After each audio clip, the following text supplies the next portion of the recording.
everybody. Laurie White with the Greater Providence Chamber of Commerce, back again for episode number 161 of Chamber TV.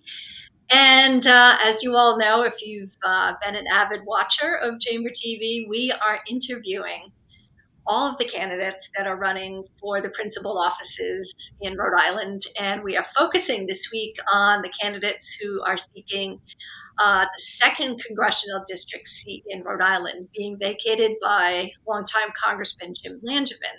So today our special guest is Joy Fox. Joy is running as a Democrat, and she has a long history of public service in Rhode Island. She's a native Rhode Islander, deep roots in the second congressional district, and she is making that the central focus of her campaign. So we're really excited today to be able to talk to Joy, talk about some of the issues that she sees as the most prevalent in the race. Love to hear, Joy, what the constituents in the second congressional district are talking to you about. And of course, we use this time to elevate issues around small business and the economy. So without further delay, let me say hello to you, Joy Fox, and welcome to Chamber TV. Hello, Laurie. Thank you for having me. Thank you. 161 episodes is quite remarkable. Congratulations.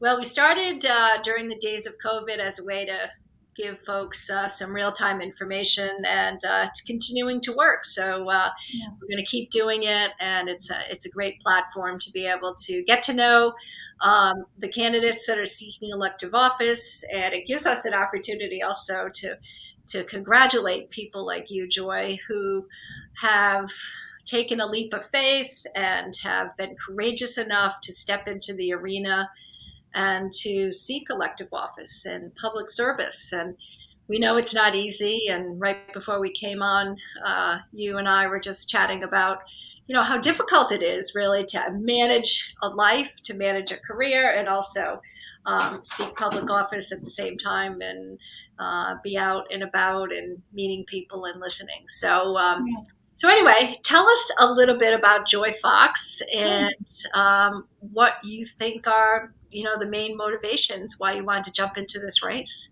Thank you, Laurie, and thank you again for having me. You hit the nail on the head. I jumped into this race because it's a matter of service for me. I grew up in this community. I grew up in Cranston, and I live in Warwick now. My parents still live in the house that we all grew up in Cranston. I'm the oldest of 5 kids. I'm a proud aunt of 2 nephews and a niece, and I'm a graduate of Rhode Island College.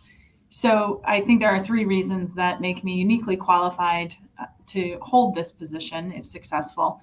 Number 1 is, in fact, that I have a deep understanding of this district, having grown up here, worked here, still live here, and run a small business here.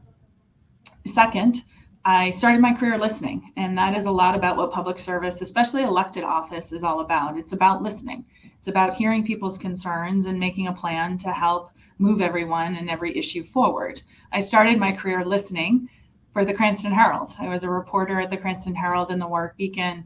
I also worked a little bit at Providence Business News and Channel 10.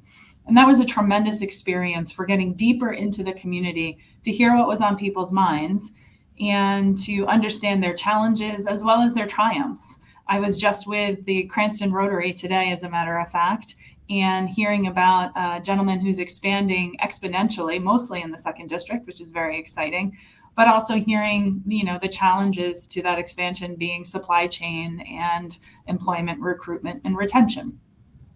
After my time working at community newspapers, I made the leap into service. And that is what I have spent really the last part of my career doing, trying to make a difference for people. I did serve with I worked alongside Congressman Jim Langevin. My time with him, most notably, was marked by the passage of the Affordable Care Act. And that was my first experience, if I can quote Hamilton, of being in the room where it happens.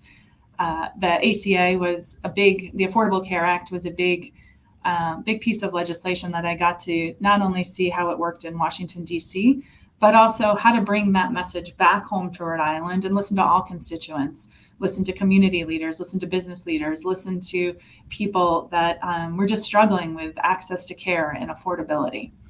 After my time with Congressman Langevin, I went to go work for Gina Raimondo, both when she was treasurer and governor. I ran her transition into the governor's office.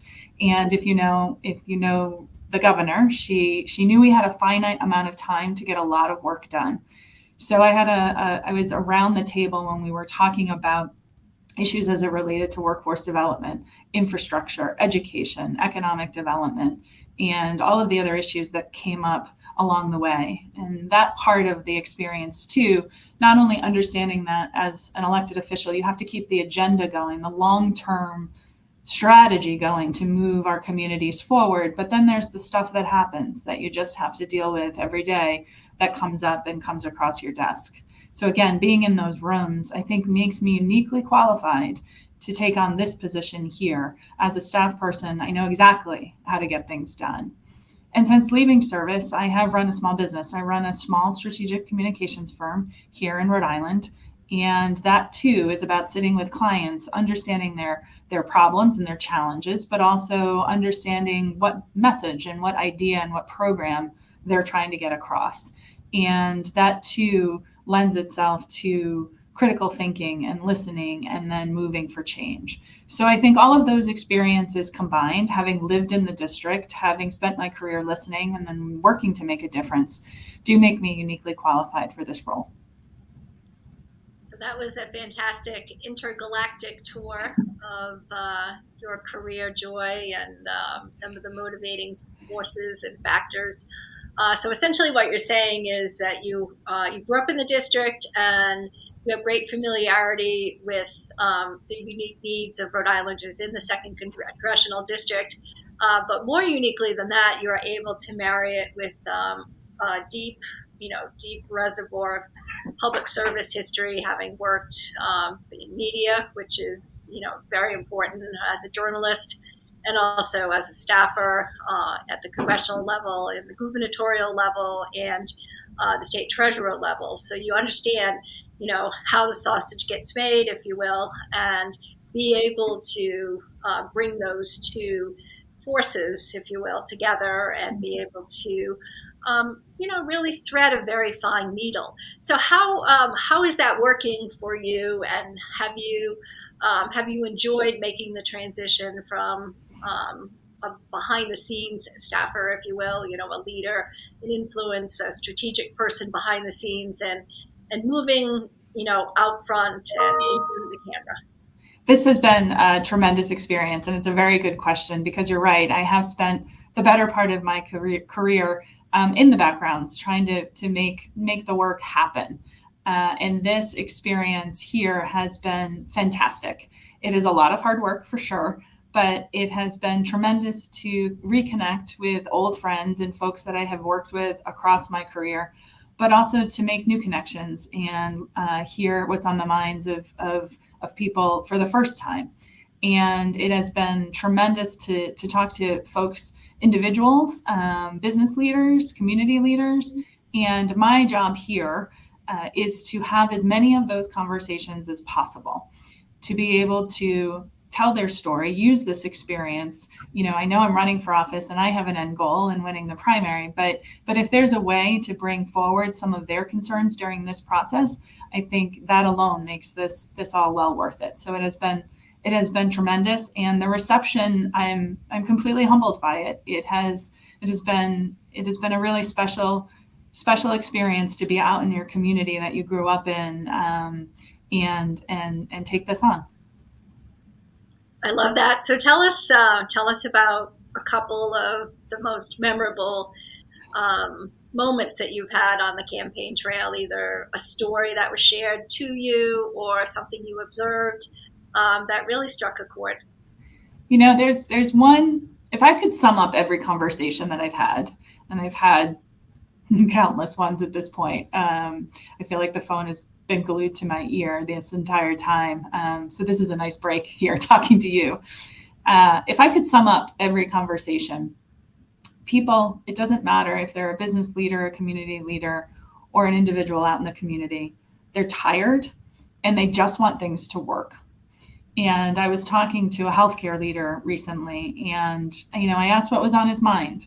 because I know I have to do a lot of the talking in these calls, but it's important for me to hear what's on people's minds as well. And I paused for a second when I asked the question, because I thought, oh, this is a guy who spends day in and day out in healthcare. I hope I can answer his questions.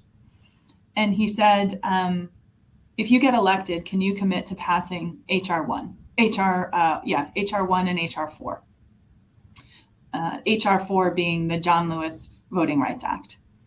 And I, without hesitating, of course, and HR 1 is about getting money out of politics. And he said, good, because voting is the foundation of our democracy. And I wholeheartedly believe that as well. Second, he said, we need to do better for our veterans. And, turns out he had a father who was a veteran, and he was his caregiver and helped navigate that experience. And again, I said 100%, my brother is a Navy veteran. I understand what it means for him to come home and raise his family here. And they've served us with pride and distinction. And it's the very least that we could do is take care of them when it comes to their health care. And then the last issue he brought up was decency. He said, can you just knock it off and put the divisiveness aside and move forward and get things done? And again, couldn't agree more. I think that's, again, why I'm unique for this position. I am used to being in those rooms and around tables where maybe everyone doesn't always agree at first blush. But if you put an end goal at the end of the table and say, this is what we're going for, then we can do good things and we can make things happen. And I do think it's important to get out into the community and have conversations. It's one thing, we can all spend all day on email and texting, but the hearing people's voices, understanding where they're coming from is just invaluable. So that story has stayed with me because it exemplifies and illustrates many, many conversations that I'm having. Decency. I just want things to get done. Mm-hmm.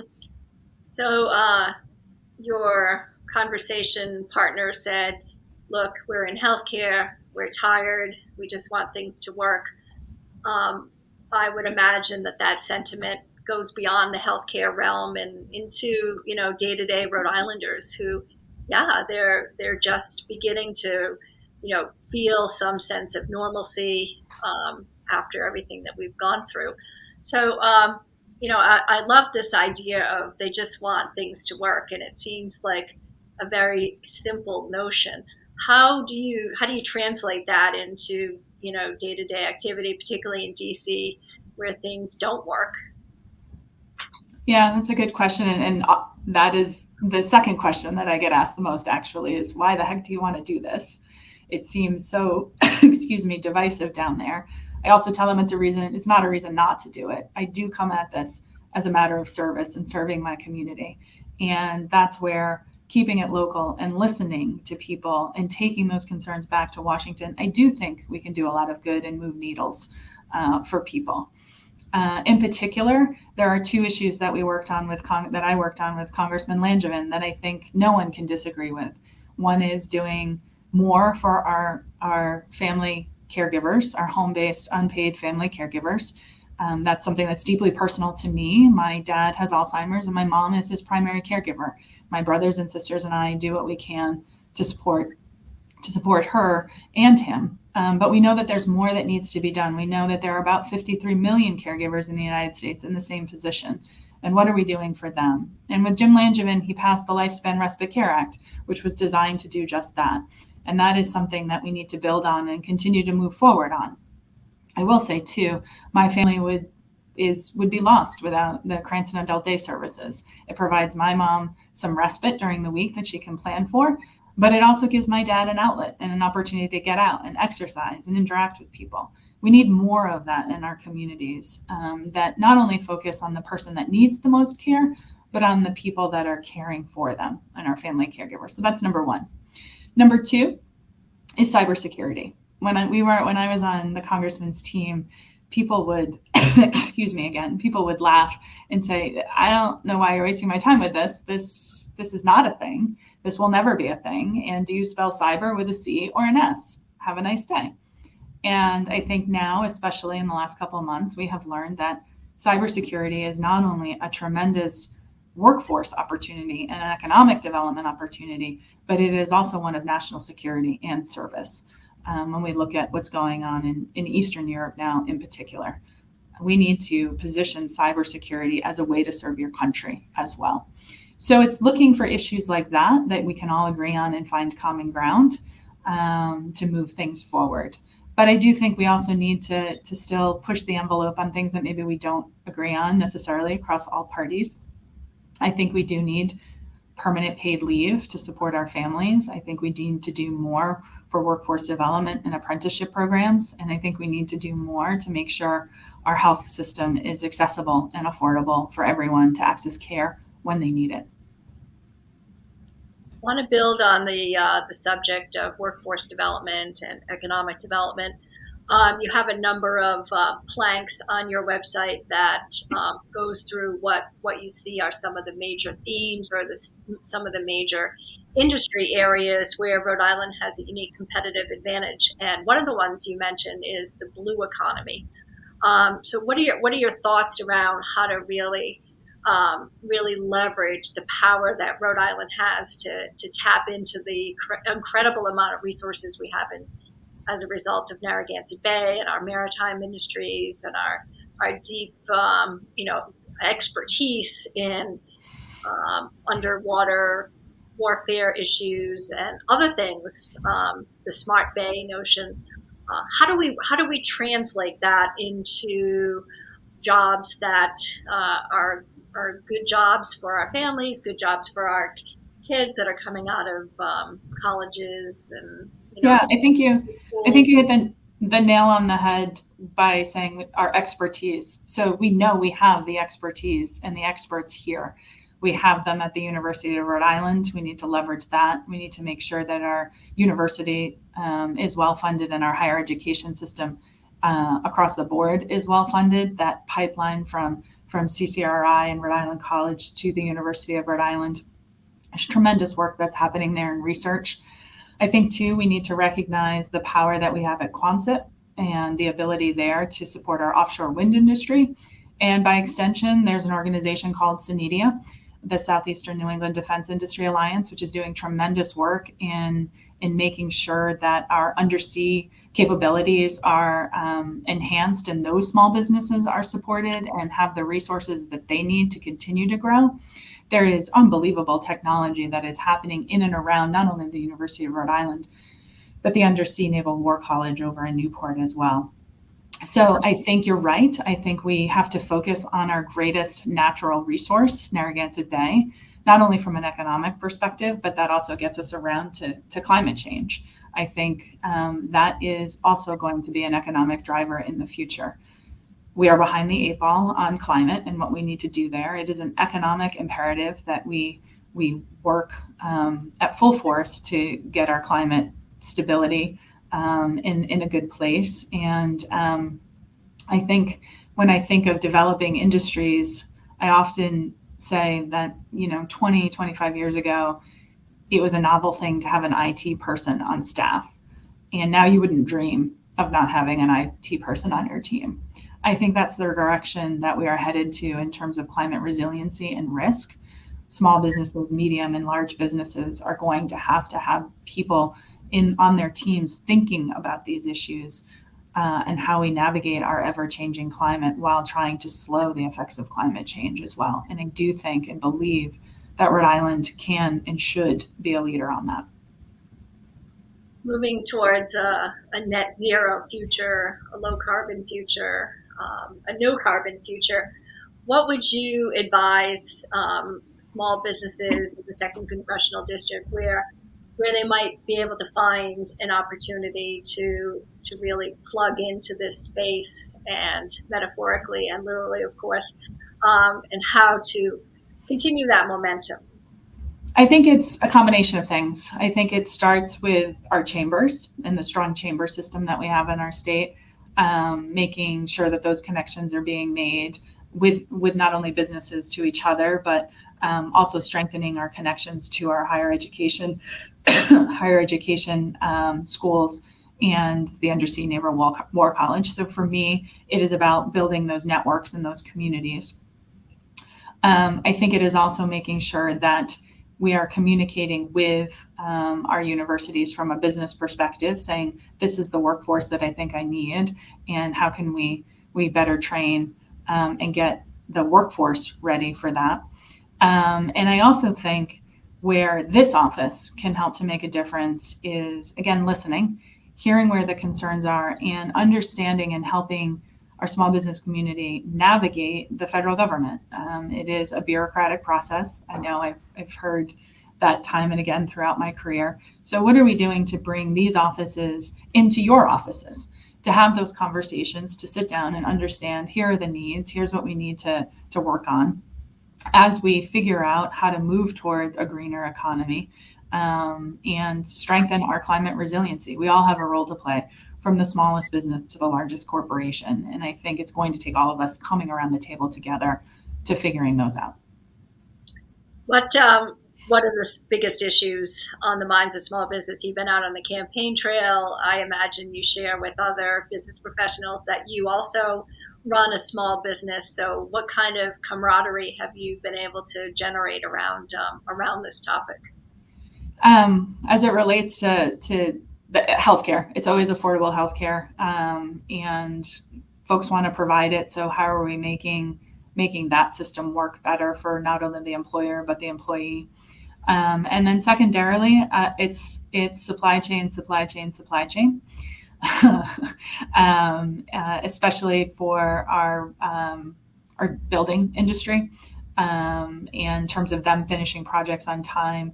It's also for industry, in the hospitality industry, making sure that if they're opening new places, that their refrigerators are there and their tables and their chairs. I was talking to a guy today, and it comes down literally to, I'm waiting for my tables and chairs to open a restaurant. And then competitiveness and recruitment and retention. He was also lamenting that, it is a tight-knit hospitality community, but they're competing for the same people. And how does he navigate that in terms of having good teams, put together good teams where he is, and continuing to attract people back into the workforce, in particular, as we move past the pandemic. Wanted to ask you what committees that you might be interested in serving on were you to be elected to Congress. What interests and subcommittees do you think would best serve the needs of Rhode Islanders living in the 2nd Congressional District? Yeah, thank you. To me, it's energy and commerce. That has touched on, that committee really covers a lot of what we've been talking about today, from healthcare and climate and energy. And I think that's where, we have to balance a lot of the hard work that we have to do going forward in terms of increasing access and affordability for healthcare, and really getting our arms around climate. Have you talked to Congressman Cicilline, and what would a Cicilline-Fox congressional representation, look like in terms of complementary skills, complementary committee assignments, just different approaches? Any thoughts on that, Joy? Well, I can't give you all of our secrets. No, no. I mean that I have spoken to him. My conversations with our elected leaders in the state have been tremendous. I'm humbled that they have spent time with me and giving me advice and talking to me. I think Congressman Cicilline's antitrust work is critical. It's a critical part of our economy going forward, and how our economy is constantly changing. And I look forward to working with the senators as well. I think Rhode Island punches above its weight nationally, and I look forward to being a part of that team to continue to bring the resources back here and make sure our constituents' voices are heard in DC. What do the next couple of months look like for you, Joy, in terms of your activities, your agenda? What do you have planned to for fundraising events, as an example, so that you can continue to get your message out? And how can folks plug into what you're doing? Thank you. First of all, follow us on social media. That's probably the easiest thing. And if you like what you're seeing, please share and help us spread the word. This will be a grassroots campaign. We won't be the most well-funded campaign, but we will have the resources that we need to be competitive. And if you're listening here today and feel compelled to make a donation, I would be grateful for that. But it is about following us, signing up for emails, and sharing on social media.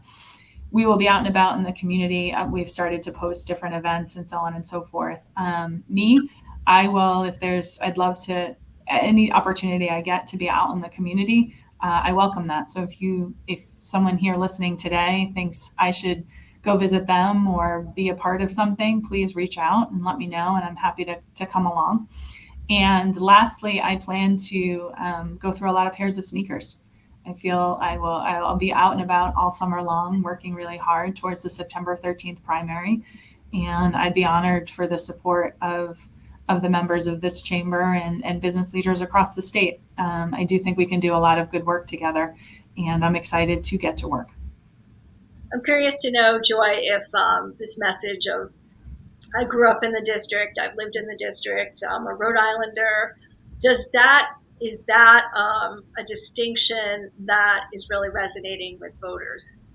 Yes. Does that matter? Do people say, I don't really care if, they're a Rhode Islander or if they're not, as long as they can get the job done in Washington, as long as they're ethical, blah, blah, blah. Where do you come down on that? And it does matter. And, I don't usually, I was at an event a couple weekends ago and talking to a guy, and he said, it's amazing. I just met you. I've only known you for 5 minutes, and we just found out that we knew 6 different people in common. And he's right. And that is the fun part of this, is going out and playing that, degrees of separation game. In fact, the other day, my brother and I were out at an event, and I was mistaken for my mother. And when he was talking to me, I finally realized, oh no, you mean my mother. I'm her daughter, Joy. I'm the one that's running for Congress. And those experiences to me are priceless. And it is exactly why I am doing this. I believe in this community, and I would be honored to represent it, the place that I grew up. So you have isolated that as a place where you could potentially break from the pack and be able to reflect on that. Any other thoughts on differentiators between you and the other candidates that are seeking this position? Yeah, I think my experience, my lived experience is different, having been in the rooms where it happens, running a small business now. And I would be absolutely honored to be the first Democratic woman elected to Congress from Rhode Island. I think it is high time to send at least one woman to Congress at this point, because as business leaders, you all know that decisions are best made when you have diverse opinions around a table, and that is proven out time and again in data. And I think I bring a unique voice to this delegation, not only one from the perspective of being a woman and a small business owner, but also someone that has grown up here and seen how this district has changed for the better, but also in challenging ways that we need to make sure that we're taking care of each other. And so that's the difference here in this race. Well, we are at the top of the hour, so we're going to give you the rest of the day back, Joy. But I do want to say thank you so much for spending some time with us. Any final words you want to close us out with? No, thank you for this tremendous opportunity to talk to your chamber audience. Thank you, everyone who has tuned in here. And yeah, I would be honored to have your support and follow us along on social media. So tell us how to find you on social media. What are your handles? Joy Fox, joyfox.com. You can find me. You can fit my name on a license plate too. That makes me very Rhode Island as well. Must be nice to have such a compact name, particularly in Yes, the political arena. it is. Okay, Joy Fox, Democrat candidate, the second congressional district.